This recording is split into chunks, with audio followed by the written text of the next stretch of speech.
नारायणं नमस्कृत्य नरं चैव नरोत्तमं देवीं सरस्वतीं व्यासं ततो जयं मुदीरयेत्। नष्टप्रायेषु अभद्रेषु नित्यं भागवत सेवया भगवती उत्तमश्लोके भक्तिर्भवति नैष्टिकी। कृष्णाय वासुदेवाय देवकी नंदनाय च नन्दगोपकुमाराय गोविन्दाय नमो नमः। Reading from Srimad Bhagavatam, first canto, chapter 17 and text number 13. The chapter entitled as Punishment of and Reward of Kali. Okay. Minus 13 kada. 1 second.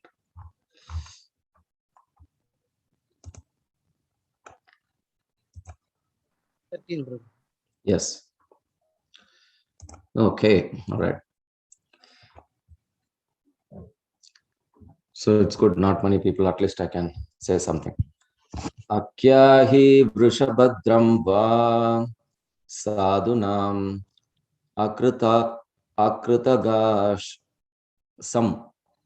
akritagasham atmavairupya kartaram parthanam kirti dushanam. One more time.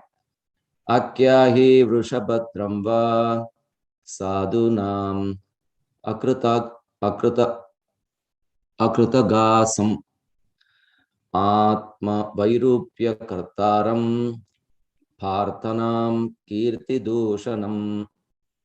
Synonyms. Akyahi, just let me know. Vrusha, O bull. Badram, good. Vaha, for you. Sadunam, of the honest. Akrita agasam, of those who are offenseless. Atma vairupya, deformation of the self. Kartaram, the doer. Parthanam, of the sons of Pritha. Kirti dushanam, blackening the reputation. Translation. O bull, you are offenseless and thoroughly honest. Therefore, I wish all good to you. Please let me of the perpetrator of these mutilations which blacken the reputations of the son of Pritha. Purport. The reputation of the reign of Maharaj Ramachandra and that of the kings who followed in the footsteps of Maharaj Ramachandra, like the Pandavas and their descendants, are never to be forgotten because in their kingdom, offenseless and honest living beings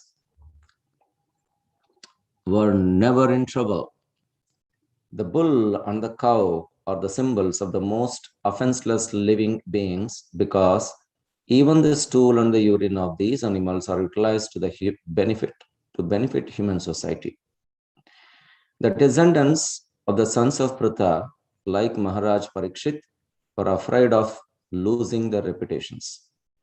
But in the modern days, the leaders are not even afraid of killing such offenseless animals. Herein lies the difference between the reign of those pious kings and the modern states ruled by irresponsible executive heads without knowledge of the courts of God. Short purport. Om Agnanatimirandasya Gnananjana Shalakaya Chakshur Unmilitam Ena Tasmai Shri Gurave Namaha. Shri Chaitanya Manobhistam Stapitam Ena Bhutale Swayam Rupagadamahyam Tadati Swapadantikam Vandeham Shri Guru Shri Yuta Padakamalam Shri Gurum Vaishnavamscha Shri Rupam Sagrajatam Sahagana Raghunathanvitam Tam Sajivam Sadvaitam Savadutam Parijana Sahitam Krishna Chaitanya Devam Shri Radha Krishna Padan Sahagana Lalita Shri Vishakhanvitamscha Nama Om Vishnupadaya Krishna Pristaya Bhutale Srimate Bhakti Vedanta Swami Nityanamine Namaste Saraswati Deve Gauravani Pracharane Nirvishesha Shunyavadi Paschatya Desha Tarane Jaya Shri Krishna Chaitanya Prabhu Nityananda Shri Advaita Gadadara Shivasadi Gaura Bhaktaranda Hare Krishna Krishna Krishna Hare Hare Hare Rama Rama Rama Hare Hare Mukam Karoti Vachalam Pangum Langayate Grim Yat Kripa Tamaham Vande Shri Gurum Dinataranam Paramananda Madhavam.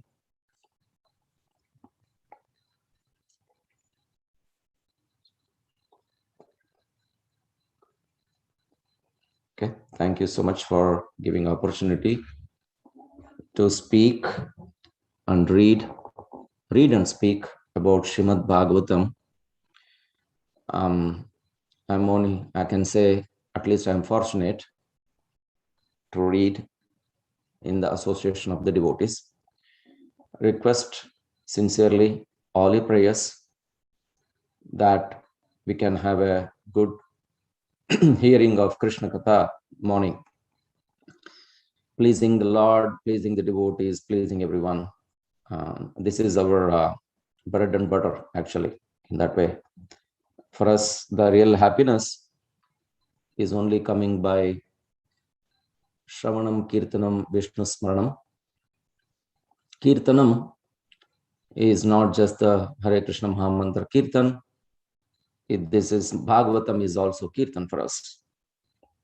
And Shravanam, everyday hearing process, that's the one which will purify our heart.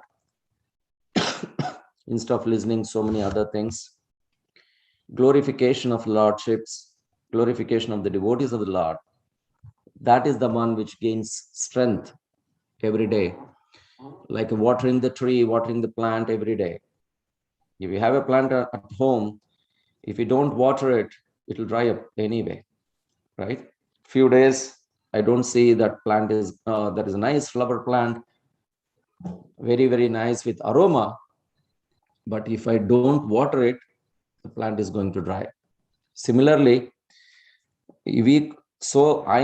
me, so-called devotee, if I don't water my plant, that means my seed of bhakti, every day the seed, it's sprouted. Somehow it is by Guru's mercy, it's sprouted. But if that sprout is not there nicely, we have to grow. Otherwise, it's a problem. So how do I even think about there is a sprout? Maybe because of the Purva Janma or Agnata Sakriti, I developed some faith. Think about it. There is nothing of mine.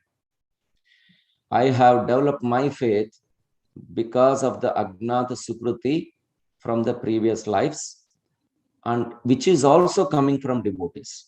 Somebody would have introduced me in my previous life, or somebody would have given me some prasadam somewhere, and because of their devotees' mercy, I had some faith, developed the faith. Otherwise, how do you think we will even develop the faith? Correct, no? So without the faith, I don't think we can come into this Bhagavatam class or hear or chant or go to ISKCON and chant Hare Krishna. Somebody is there, because now you say Prabhupada is a pure devotee of the Lord.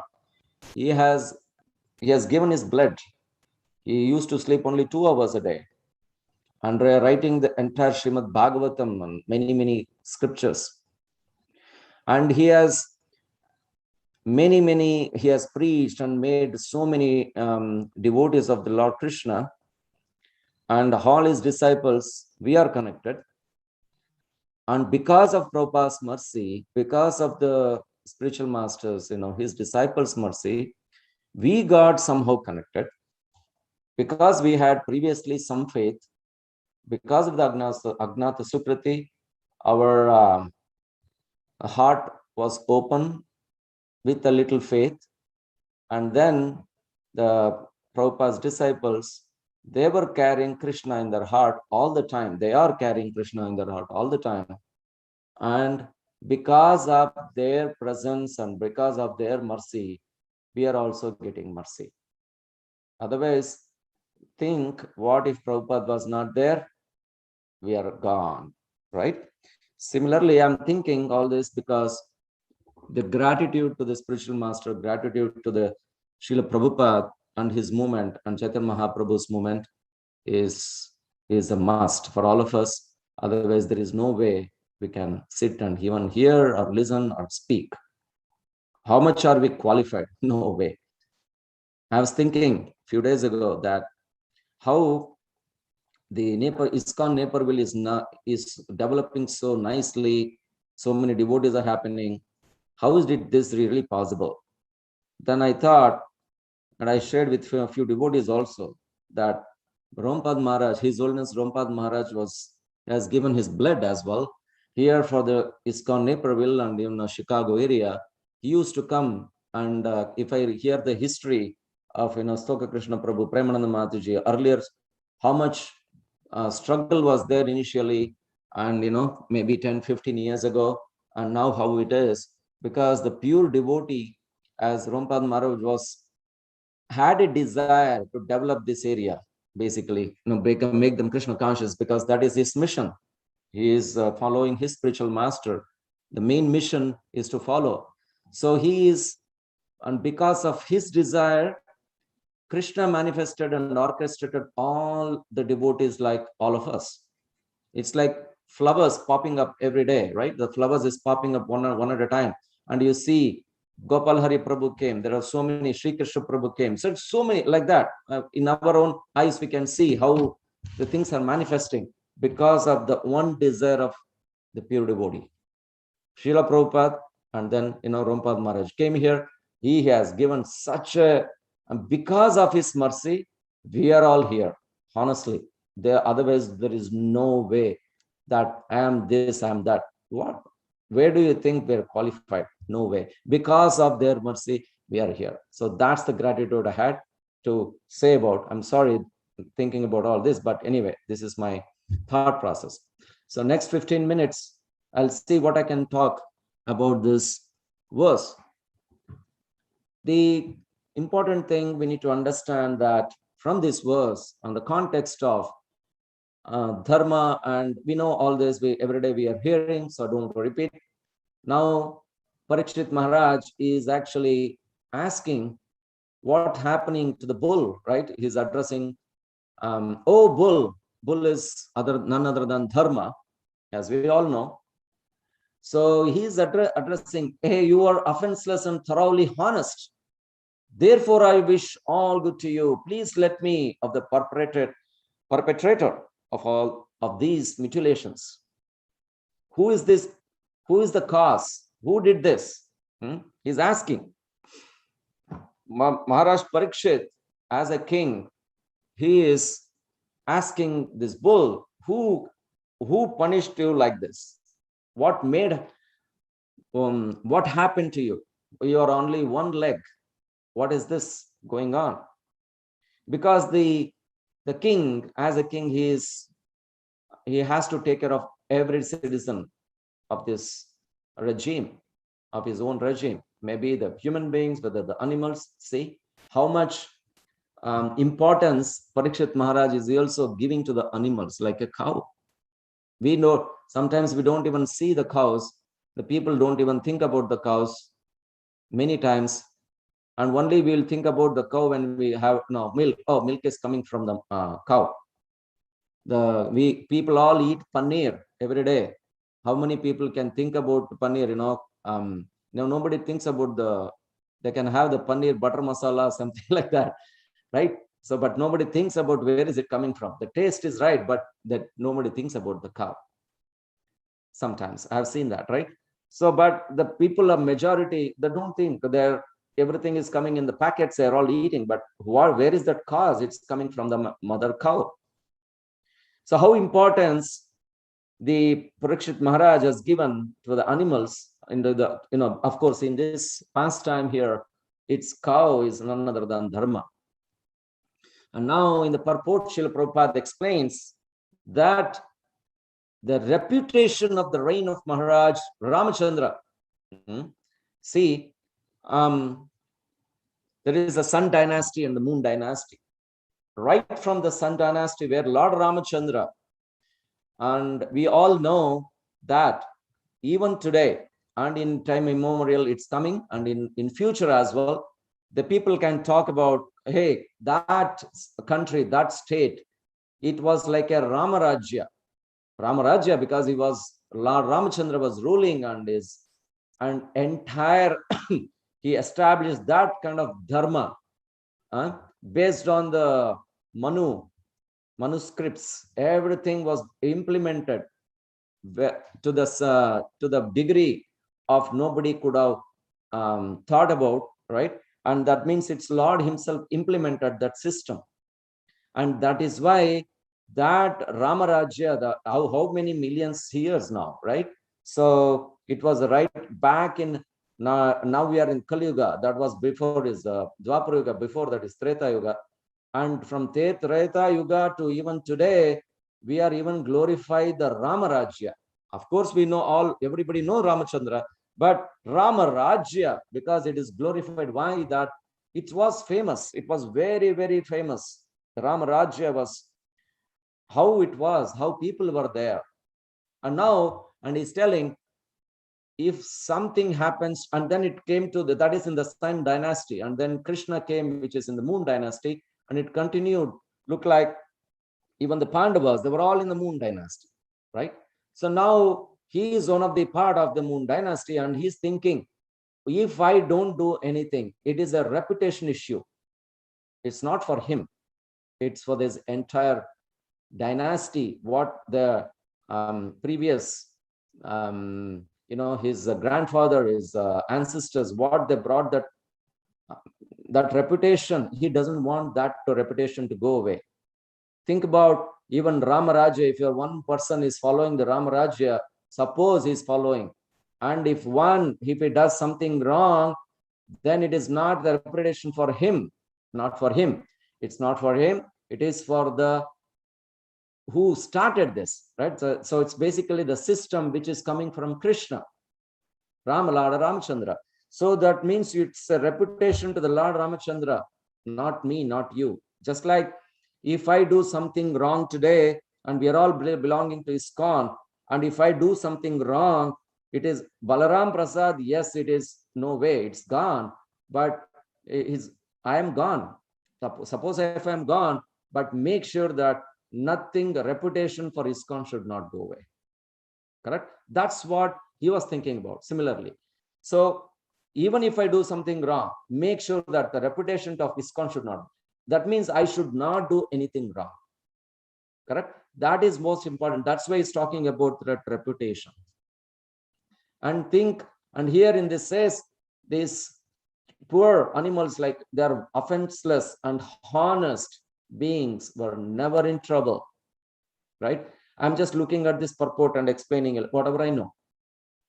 And then it says, bull and the cow are the symbols of the most offenseless living beings, because even the stool and the urine of these animals are utilized. We always say, hey, stool is used. Back in India, America, forget it. And back in India, we have seen in villages, even in town and everywhere, they take this cow dung and clean up their entire front yard with the cow dung, because it's an antiseptic. Even there is a festival, they'll clean up the entire floor and the road with the cow dung. Auspiciousness. Never can you think about a stool becoming as an auspicious and making that maybe smells, initially smells, but if you put it dry, amazing, it's nice and clean and tidy and antiseptic and whatnot. This is what we don't we may talk, but we really internalize and see, oh my God, this cow dung is such a thing which is coming from cow. And even the cow urine, how many medicinal properties. Even for me, I had an ailment 6 years ago. I had taken many medicines, and I was taking for a year medicine, couple years. Then I went back to India for there was an Ayurvedic doctor. He he is a specialist in the cow urine therapy. I went and then I showed him. I got the medicine. He gave me 3 bottles of, 3 months of medicine, which is cow urine. And after that, that ailment is completely gone. So I'm not talking about others. I'm not talking, it is my own experience. So how cow urine is so medicinal, not just medicinal, it's like cures everything in the world, right? So even in the Abhishekam of the lordships, they put cow urine, I have seen. So that means it's so, what do you call, such an auspicious thing. That means how much we should worship cow. But for now, what is happening? The 2 things in this verse, one is the reputation, another one is killing these offenseless animals, right? So the most important thing, one is the kingdom. Nowadays, forget it. The terrorists are ruling the country. What about the big deal, right? What's the big deal in it? So that's what's happening now. But the most important thing we need to understand is the dharma. If the dharma is not in place, what will happen to the people in general? And it is what if you look at the varnashrama dharma, of course, dharma is also varnashrama dharma. And then there is a Daivi varnashrama dharma. For this, we have seen many times when in our ISKCON, and not just ISKCON, I'm talking about Chaitanya Mahaprabhu's Chaitanya Charitamrita, when Ramananda Roy and others spoke about what is the best to understand is Varnashrama Dharma, Chaitanya Mahaprabhu rejected. That is just an external thing. But if you look at what Bhaktivinoda Thakur says, he said it's very important to have Varnashrama Dharma. Even in ISKCON, many days, any Maharaj also, some of them, I heard many times from Jai Advait Maharaj, Varnashrama Dharma is very important. And some people say it's external. Some people say it is very important, but that's not, it's an external. How do I understand? Okay, so, and then it comes to a point of Daivi Varnashram. That means spirituality is most important than anything else, this Varnashram Dharma. But how do we digest this? Is if there is no dharma, dharmam tu shakshat bhagavat pranitam. That's what we know. But if there is no dharma, and how can we even Bhagavat Pranam, it's coming from Krishna, and even Varnashrama Dharma is also coming from Krishna.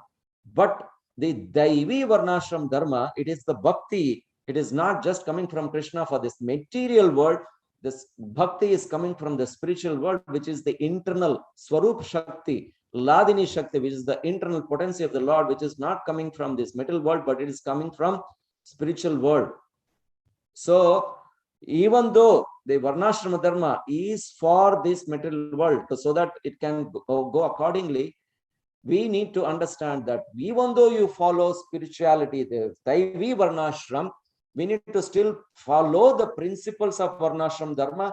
Otherwise, we will also be in soup. Don't think, I am following spirituality, I'm chanting Hare Krishna, I'm this and that. But if you don't follow the principles of Varnashram Dharma, think about it. What is Varnashram Dharma? Brahmana, Kshatriya, Vaishya, Sudra. And then Brahmana, Kshatriya, Vaishya. But similarly, what are we? Brahmachari, Grahastha, Vanaprastha, Sannyasa.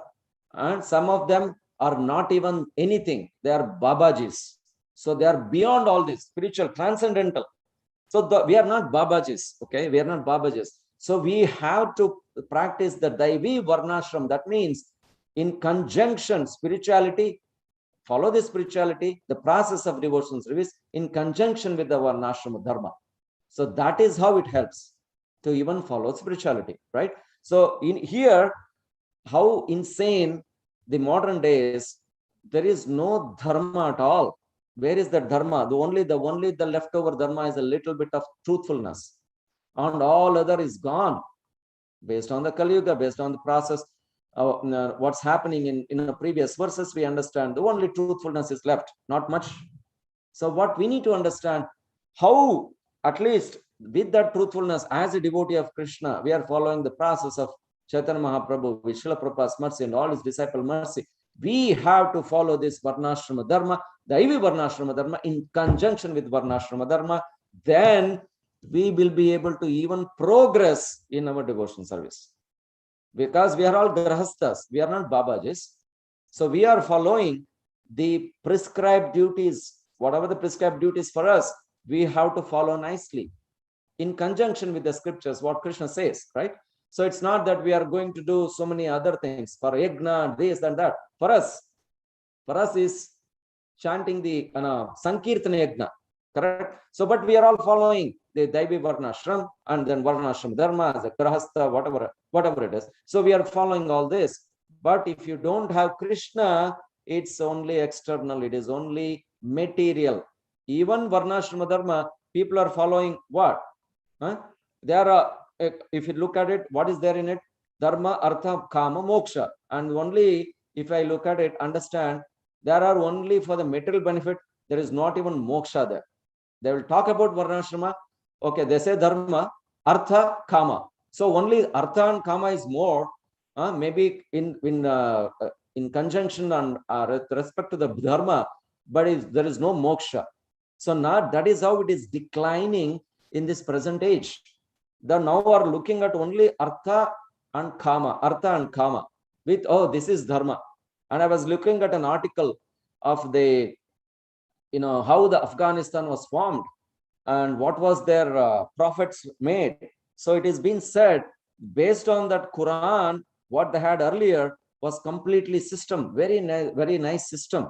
But so many leaders came, the politicians came, they modified, they did for their understanding and the rule the world. That means the kings were the representative of the Lord. Even Afghanistan is Kandahar is from who? It is the Gandhari, Mother Gandhari from Kandahar, right? So think about it. It's all from our ancestors. If you look at it, it's all coming from Krishna's Pandava dynasty. Think about all this. It's amazing to understand. But if you look at it, what happened is the kings were there. They were all supposed to follow the scriptures and dharma, but because of the corrupt of their own whims and fancies and their sense gratification, they slowly modified to their needs and then slowly declined. And today's world is completely going away. And think about in India and also so many other places, politics, this, that, etc. Now, in the name of politics, now even I have seen even the terrorist activity in the name of religion, right? In the name of religion, they're getting into the terrorists. Oh, my God said this. What is it? Where is that in the scripture? So that means this is declining and it's completely gone. That is why we need to have this, establish this Varnashrama Dharma, which is Daivi Varnashrama Dharma. In that way, what will happen? If you only introduce the Varnashrama Dharma, it will not help. If we should have Krishna, Daivi, Krishna's spirituality. If we have that in conjunction with the Varnashrama, then the process works very nicely and we can practice very nicely. So that's what important. And I think it's already 8 o'clock. So the point what I'm making from this verse is we need to make sure our reputation should not be spoiled. That's what Parikshat Maharaj is telling, because it is coming from the time immemorial, from the Sun dynasty and the Moon dynasty, and at least how to keep up that and follow is most important thing. Okay, thank you so much for your patience, and if please forgive me if I'm saying something wrong, and thank you for all your patience.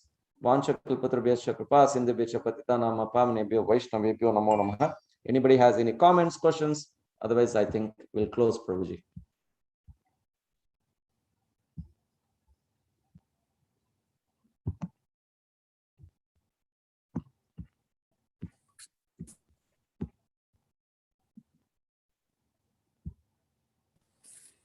Hare Krishna, Prabhuji. Hare Krishna.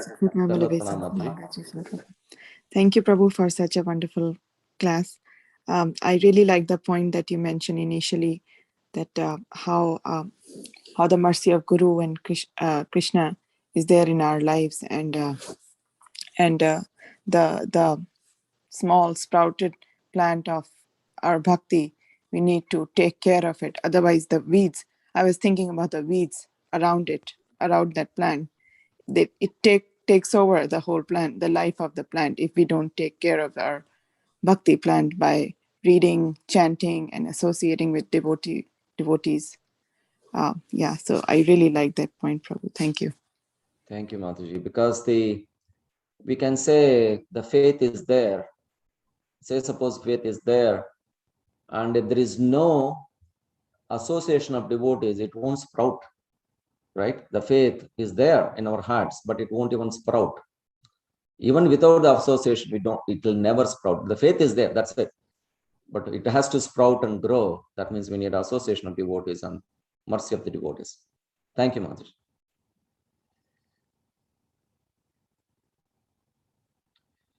Anybody else?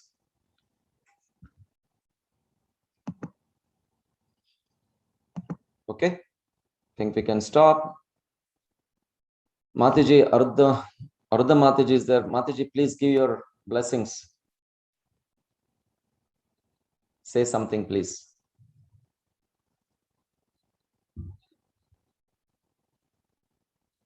I don't know. Anyway, Prabhuji's, okay, if you don't have anything, I think we'll stop. Thank you so much. Hare Krishna.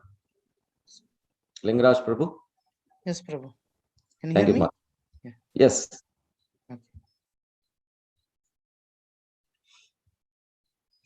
Hare Krishna.